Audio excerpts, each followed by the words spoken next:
Assalamualaikum warahmatullahi wabarakatuh. Perkenalkan, nama saya Salwana Diva, NIM 4221054, kelas Perbankan Syariah B. Pemikiran kelompok Jabariyah dan Qadariyah. Soal pertama, sejarah terbentuknya kelompok Jabariyah dan Qadariyah. Jabariyah diduga telah ada sejak sebelum Islam datang ke masyarakat Arab. Kehidupan bangsa Arab yang diliputi oleh gurun pasir yang terjal dan gersang serta panas telah memberi pengaruh besar terhadap cara hidup mereka.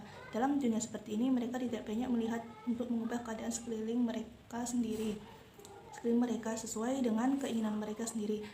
Mereka merasa dirinya lemah dan tidak berkuasa menghadapi kesukaran hidup yang timbul oleh suasana padang pasir. Dalam kehidupan sehari-hari, mereka banyak bergantung pada kehendak alam. Hal ini membawa bersikap fatalistik. Oleh karena itu, ketika paham Qadariyah di kalangan mereka oleh orang-orang Islam yang bukan berasal dari padang pasir, hal ini menimbulkan kegoncangan dalam pemikiran mereka dan menganggapnya bertentangan dengan ajaran Islam. Hal ini tercermin dalam ungkapan mereka, Al-Qadariyah Majusus Hadih Al-Ummah, artinya kaum Qadariyah adalah majusinya umat Islam. Dengan demikian, kaum Qadariyah menolak adanya qada dan qadar Allah SWT. Mengenai kapan paham Qadariyah ini muncul tidak diketahui secara pasti.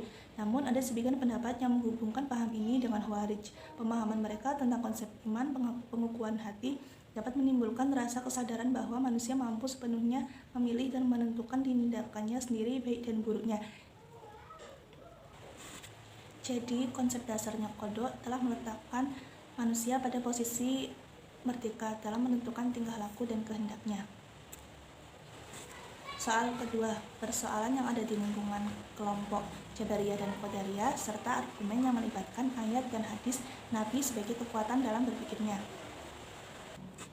Persoalannya, sampai di manakah manusia bergantung kepada kehendak dan kekuasaan mutlak Tuhan dalam menentukan perjalanan hidupnya? Lalu, apakah manusia diberi kebebasan untuk mengatur hidupnya, ataukah manusia terikat pada kehendak dan kekuasaan mutlak Tuhan? Lalu, argumen dari kalangan Jabariyah menyandarkan pendapat-pendapatnya kepada beberapa ayat Quran sebagai berikut. 1. Mereka sebenarnya tidak percaya sekiranya Allah tidak menghendaki. Quran Surat Al-An'am ayat 113. 2. Allah lah yang menciptakan kamu dan apa yang kamu perbuat itu. Quran Surat Al-Asaf ayat 96. 3. Bukankah engkau yang melontar ketika engkau melontar musuh, melainkan Allah lah yang melontar mereka. Quran Surat Al-Anfal ayat 17. Lalu beberapa ayat Al-Quran yang sering dijadikan rujukan oleh kaum Qadariyah sebagai berikut. 1. Dan katakanlah Muhammad, kebenaran itu datangnya dari Tuhanmu, maka barang siapa yang ingin beriman, hendaklah ia beriman, dan barang siapa yang ingin kafir, biarlah ia kafir. Quran Surat Al-Kahfi ayat 29. Kedua, perbuatlah apa yang kamu kehendaki, sesungguhnya Dia Maha melihat apa yang kamu kerjakan. Quran Surat Al-Fusilat ayat 40. Soal ketiga, sikap Anda terhadap pemikiran kelompok Khawarij dan Murji'ah. Khawarij, kelompok pengikut Ali bin Abi Thalib yang keluar meninggalkan barisan dikarenakan tidak sepakat terhadap Ali yang menerima perjanjian dalam perang Siffin. Murji'ah, golongan yang terdapat dalam Islam yang muncul dari golongan tak sepaham dengan Khawarij. Jadi pengikut golongan ini tak dituntut membuktikan keimanan dalam kehidupan sehari-hari. Selanjutnya, ilmu atau hikmah dari pemikiran kelompok Jabariyah dan Qadariyah.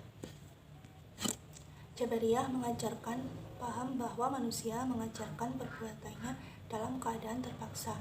Manusia tidak mempunyai kebebasan dan kemerdekaan dalam menentukan kehendak dan perbuatannya, tapi terikat pada kehendak mutlak Tuhan.